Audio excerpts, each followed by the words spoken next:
తెలంగాణలో రోజు రోజుకు అడుగంటిపోతున్న శాంతి భద్రతలు, మరి ముఖ్యంగా మైనర్ బాలికలకు రక్షణ లేకపోవడం, వారి మీద జరుగుతున్న ఘోరమైన అత్యాచారాలు, వీటన్నిటి మీద గత 10-15 రోజులుగా మీరందరూ కూడా ఎన్నో ఇబ్బందులున్నా కూడా మరి తెలంగాణ ప్రజలకు వాస్తవాలు చెప్పే ప్రయత్నం చేస్తున్నందుకు మీ అందరికీ, మరి ముఖ్యంగా మరి మీతో పాటు సోషల్ మీడియా వారియర్స్కు అందరికి కూడా హృదయపూర్వక ధన్యవాదాలు తెలుపుతా ఉన్నాం బీఆర్ఎస్ పార్టీ తరఫున. ఇకపోతే ఈ తెలంగాణ రాష్ట్ర ముఖ్యమంత్రి గారు, అదేవిధంగా హోంమంత్రి శ్రీ రేవంత్ రెడ్డి గారు ఈరోజే మరొక్కసారి నేను అబద్ధాలకు చిరునామా అంటూ పచ్చి అబద్ధాలు మళ్ళొకసారి ప్రజలకు చెప్పడం జరిగింది. మరి గత 15 రోజులుగా ఈ పోక్సో కేసు అంశంలో తెలంగాణ ముఖ్యమంత్రి నిందితుడిని కాపాడడానికి పడుతున్న తంటాలన్నీ కూడా తెలంగాణ ప్రజలందరూ కూడా గమనిస్తూనే ఉన్నారు.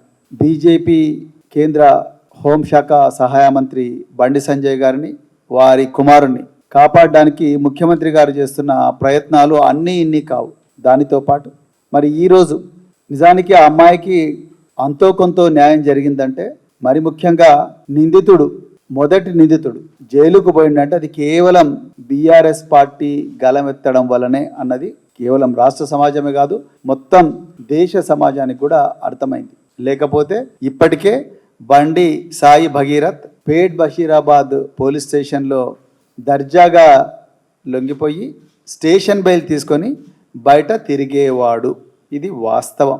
కానీ ఒక 5 రోజుల క్రితం ఇదే ముఖ్యమంత్రి ఒక మీడియా ఛానల్కి ఇంటర్వ్యూ ఇస్తూ పూర్తిగా అబద్ధాలు చెప్పారు. దాని మీద నేను ఈ భవన్లోనే అవి ఎంత పచ్చి అబద్ధాలు, పచ్చి అసత్యాలు అని ఆధారాలతో సాక్షిగా నేను నిరూపించడం జరిగింది.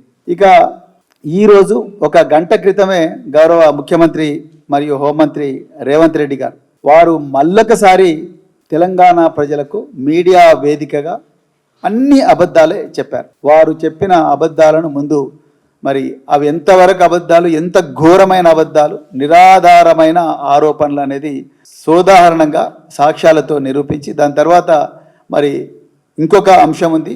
అదేంటంటే దీంట్లోనే ఇంకొక 2వ అంశం ఉంది. ఆ 2వ అంశం గురించి నేను మాట్లాడతాను. మొట్టమొదట మరి గౌరవ ముఖ్యమంత్రి రేవంత్ రెడ్డి గారు వారు బండి భగీరథ్ను ఈరోజు చెప్పారు. ఆయన బండి భగీరథ్ను మేము అరెస్ట్ చేశాం అని ఆయన అంటున్నారు. మరొక వైపు బండి సంజయ్ కుమార్ గారు అంటున్నారు, with utmost respect for the law and judiciary today my son Bandi Bhagirath went before Telangana police through our advocates for investigation అని చెప్పి, నేను ఒక బాధ్యతాయుతమైన మరి మంత్రిగా, రాజకీయ నాయకుడిగా నా కొడుకును నేనే పోలీసు వాళ్లకు సరెండర్ చేశాను మా అడ్వకేట్ల ద్వారా అని చెప్పి ఆయన చాలా క్లియర్గా ఆయన ట్వీట్ల మీద ట్వీట్లు పెడుతున్నాడు. దాని తర్వాత కూడా నిన్న కూడా బీజేపీ పార్టీ ఆఫీస్కు పోయి బండి సంజయ్ గారు అదే మాట చెప్పిండ్రు. కానీ ముఖ్యమంత్రి గారు మాత్రం ఇవాళ ఒక కొత్త అబద్ధాన్ని మరి మన ముందుకు తీసుకొచ్చిండు. ఏంటంటే మేము బండి భగీరథ్ను మేము అరెస్ట్ చేశాం, ఆయన లొంగిపోలేదు అని అంటున్నాడు. మరి ఇప్పుడు ముఖ్యమంత్రిని నమ్మాలనా, కేంద్ర హోంశాఖ సహాయ మంత్రిని నమ్మాలనా? ఇలా మరి సైబరాబాద్ పోలీస్ కమిషనర్ ఒక ప్రెస్ నోట్ రిలీజ్ చేశారు. ఆ ప్రెస్ నోట్లో మేము మరి ఈ బండి సాయి భగీరథ్ మీద 8వ తారీఖు నాడు కేసు అయింది. ఆ 8వ తారీఖు నాడు కేసు అయినప్పుడు మరి దాని తర్వాత ఒక పోక్సో సెక్షన్ల కింద కేసు రిజిస్టర్ చేసినాం. రిజిస్టర్ చేసిన తర్వాత రకరకాల బృందాలు ఎక్కడికి, కరీంనగర్కు, ఢిల్లీకి మరియు ఇతర ప్రాంతాలకు పోలీసు బృందాలను ఈ బండి సాయి భగీరథ్ను పట్టుకోవడానికి పంపించాము. అదేవిధంగా లుకౌట్ సర్క్యులర్ కూడా ఇష్యూ చేశాము అని చెప్తూనే ఆయన ఏమన్నాడు, ఈ ఎస్ఓటి టీము సైబరాబాదు మంచిరేవుల గ్రామం దగ్గర ఒక టెక్ పార్క్ అని ఉంటుందంట, ఆ టెక్ పార్క్ దగ్గర నార్సింగి పోలీస్ స్టేషన్ లిమిట్స్లో అరెస్ట్ చేశాము. 8:15 16వ తారీఖు నాడు అరెస్ట్ చేశాము అని చెప్పారు. సైబరాబాద్ పోలీస్ కమిషనర్ గారు, నేను అడుగుతా ఉన్నా, ఒక వ్యక్తిని అరెస్ట్ చేస్తే ఆయన చుట్టూ ఉండేవాళ్ళు ఎస్ఓటి పోలీసులు ఉండాలి. ఎస్ఓటి పోలీసుల పహారాలో, లేకపోతే ఆలివ్ గ్రీన్ దుస్తులు వేసుకున్న కమాండోల పహారాలో, పోలీసు వాహనాల్లో ఆ నిందితుడిని పోలీస్ స్టేషన్కు తీసుకొచ్చి అక్కడి నుండి అరెస్ట్ కార్డు ఇష్యూ చేసి ఆ అరెస్ట్ కార్డు ఇష్యూ చేసిన తర్వాత ఆ నిందితుడిని మెజిస్ట్రేట్ ముందర డాక్టర్ దగ్గరికి తీసుకుపోయి ఆ డాక్టర్ దగ్గర తీసుకుపోయిన తర్వాత ఆయన మీద మెడికల్ టెస్టులు చేసి అప్పుడు మేజిస్ట్రేట్ దగ్గరికి తీసుకుపోతారు. అది పోలీస్ మాన్యువల్ చెప్తా ఉన్నది. మరి నిజంగా ఈ నిందితుడిని మీరు అప్పా దగ్గర నాకాబందీ అని అన్నారు గౌరవ ముఖ్యమంత్రి గారు. ఈరోజు నాకాబందీ ఏర్పాటు చేసి ఆ నిందితుడిని మేము అరెస్టు చేశాము అని అంటున్నారు కదా. నాకాబందీ ఏర్పాటు చేసినప్పుడు ఆ నాకాబందీలో ఉండవలసిన వాళ్ళు పోలీసులు, సాధారణ దుస్తుల్లో ఉండే పోలీసులు, మీరు ఎస్ఓటి అయితే, లేకపోతే మరి ఆలివ్ గ్రీన్ యూనిఫామ్ వేసుకున్న కమాండోలు ఉండాలి, జంగిల్ ప్యాచెస్ వేసుకున్న కమాండోలు ఉండాలి, లేకపోతే సాయుధులైన పోలీసులు ఉండాలి, కాకి దుస్తులు వేసుకున్న పోలీసులు ఉండాలి, పోలీసు వాహనాల్లో పోవాలి. మరి ఇది చూడండి, ఇది బండి సాయి భగీరథ్ అరెస్ట్ అయిన రోజు పేట్ బషీరాబాద్ పోలీస్ స్టేషన్ ఎదురుగా ఆయన మాస్క్ పెట్టుకొని ఇద్దరు అడ్వకేట్ల పహారాలో పేట్ బషీరాబాద్ పోలీస్ స్టేషన్ పోతున్నాడు. మీకు ఎవరికైనా పోలీసు దుస్తులు ఉన్న వ్యక్తులు కానీ, కమాండోలు కానీ, సాయుధులైన పోలీసులు ఎవరైనా కనిపిస్తున్నారా? మొట్టమొదటి అబద్ధం రేవంత్ రెడ్డి గారు. మీ రాజకీయ చరిత్ర అంతా అబద్ధాలు. మీరు ముఖ్యమంత్రి రాకముందు కూడా అబద్ధాలు చెప్పే అధికారంలోకి వచ్చారు. మళ్ళీ ఇప్పుడు కూడా అధికారంలోకి వచ్చి కూడా ప్రతిరోజు కూడా అబద్ధాలు చెప్పండి, మీకు అన్నం కూడా అరుగుతలేదు. ఇది వాస్తవం. ఇగో ఇది అబద్ధం, మొట్టమొదటి అబద్ధం. మీరు నాకాబందీ చేయలేదు. నాకాబందీ చేస్తే ఈయన చుట్టూ ఉండాల్సింది పోలీసులు. బండి సాయి భగీరథ్ పక్కన ఇద్దరు ఎవరున్నారు? లాయర్లు ఉన్నారు, బీజేపీ లాయర్లు ఉన్నారు. మరి మీ పోలీసులు ఎక్కడున్నారు? ఆయన మాస్క్ పెట్టుకొని కనిపిస్తున్నాడు. మీరు నాకాబందీ చేసినామంటున్నారు. ఒకవైపు ఏమో కేంద్ర హోంశాఖ సహాయ మంత్రి ఆయన ట్వీట్ల మీద ట్వీట్లు చేస్తున్నాడు. నేను నా కొడుకును నేనే అప్పగించిన పోలీసులకు అని చెప్తున్నారు. మీరేమో నాకాబందీ అంటున్నారు. ఎవరి చెవుల పూలు పెడుతున్నారు రేవంత్ రెడ్డి గారు? మీరు మళ్ళా నన్ను, కేటీఆర్ గారిని, మిగతా నాయకులను ఇష్టం వచ్చినట్టు మాట్లాడుతూ ఉన్నారు. కేటీఆర్ గారికి బండి సంజయ్కి ఏదైనా పంచాయతీ ఉంటే వాళ్ళు తేల్చుకోవాలి, కానీ ఇక్కడ అనవసరంగా ఈ మైనర్ బాలిక విషయంలో రాజకీయాలు ఎందుకు అంటారు. ఇక ప్రవీణ్ కుమార్కు ఆయన ఉద్యోగం పైన తహసీల్దార్ అంటున్నారు. నా ఉద్యోగం పోలేదు రేవంత్ రెడ్డి గారు, నేనే ఉద్యోగం వదులుకున్నా మీలాంటి వాళ్ళ భర్త పట్టనికే. ప్రజాక్షేత్రంలోకి వచ్చింది మీరు చేస్తున్న దుర్మార్గాలు, మీరు ప్రజల పట్ల వ్యవహరిస్తున్న తీరు, ప్రజల మీద చేస్తున్న అన్ని దౌర్జన్యాలు, ప్రజలకు చేస్తున్న అన్యాయం, మహిళలు మైనర్ బాలికలతో సహా ఇలాంటి వాళ్ళను మీ నుండి రక్షించనికే ఇవాళ మళ్ళీ మేము పోలీసు అవతారం ఎత్తాల్సిన పరిస్థితి వచ్చింది. లేకపోతే రిటైర్ అయిన తర్వాత ఎవరు కూడా మళ్ళీ పోలీసు ఉద్యోగం జోలికి పోవాలని అనుకోరు రేవంత్ రెడ్డి గారు. ప్రశాంతంగా బతకాలనుకుంటారు. అయిపోయింది, ఓ 25 సంవత్సరాలు చేసినా విధాలనుకుంటారు.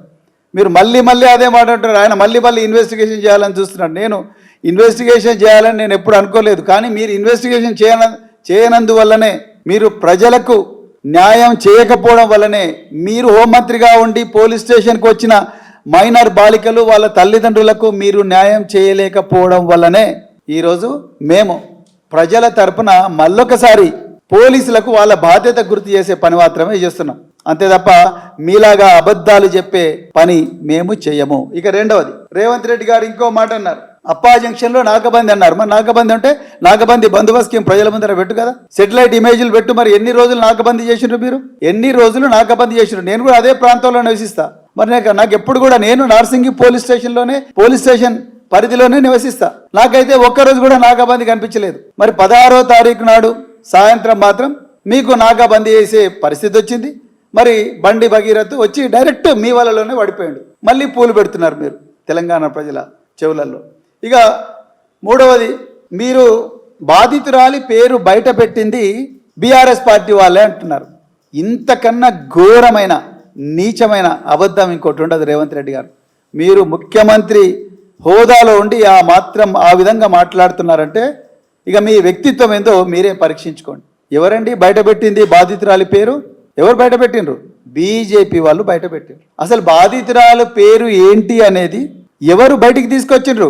కరీంనగర్ 2 టౌన్ పోలీస్ స్టేషన్లో ఈ అమ్మాయికి వ్యతిరేకంగా మీ కింద పనిచేస్తున్న కరీంనగర్ పోలీసులు మే 8వ తారీఖు సాయంత్రం 5:30 గంటలకు వీళ్ళు మాకు ఎఫ్ఐఆర్ చేయండి అని పేట్ బషీరాబాద్కి వస్తే ఉల్టా మీరు కరీంనగర్లో వీళ్ళని భయపెట్టించడానికి ఒక కేసు రిజిస్టర్ చేశారు.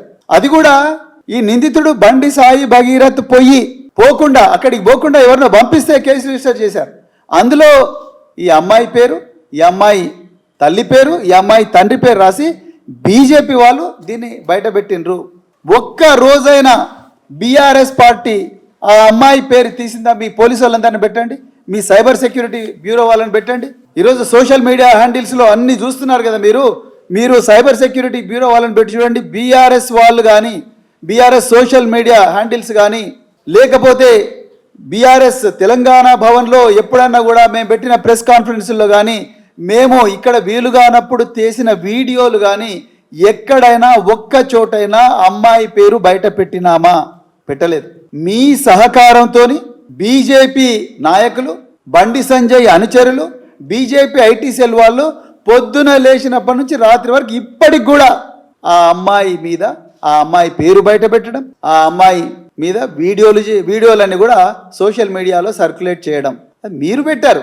మీ సహకారంతో వీళ్ళు పెట్టిండ్రు, బీజేపీ వాళ్ళు పెట్టిండ్రు, మళ్ళీ మీరు బీఆర్ఎస్ వాళ్ళని అంటున్నారు. నిజంగా ఈ కేసులో తెలంగాణ ప్రజలందరికీ కూడా తెలుసు ఏ పార్టీ ఈ అమ్మాయి, ఈ మైనర్ బాలిక వైపు నిలబడ్డది, ఏ రెండు పార్టీలు భగీరథ్ వైపు నిలబడ్డవి అనేది తెలంగాణ ప్రజలందరూ కూడా చాలా క్లియర్గా అర్థమైంది. ఇలా మీ ఎంపీ, మీ అనుంగ అనుచరుడైన మీ కాంగ్రెస్ ఎంపీ మల్లు రవి ఏమంటున్నాడు?